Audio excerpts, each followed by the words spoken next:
Dave Lore and Lile. Mahilig mangbuli.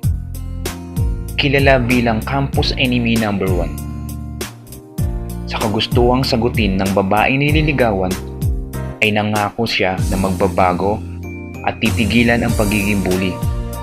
Ganoon siya kadesididong maging nobya si Kiminea, ang babaeng kanyang pinangarap. Maganda, mabait, matalino at mayaman. Ngunit nagawa niyang sirain ang sariling salita. Nang makilala niya ang kauna-unahang babae naglakas loob na patulan ang kanyang mga kalokohan. Ang babaeng bumago sa pananaw niya sa buhay. Si Dave Lore ba ang gugulo sa buhay ng babae? O ang babae ang gumulo sa kanyang buhay at makapagpapatunay kay Dave Lore na hindi lahat ng babaeng gusto niya ay mahal niya?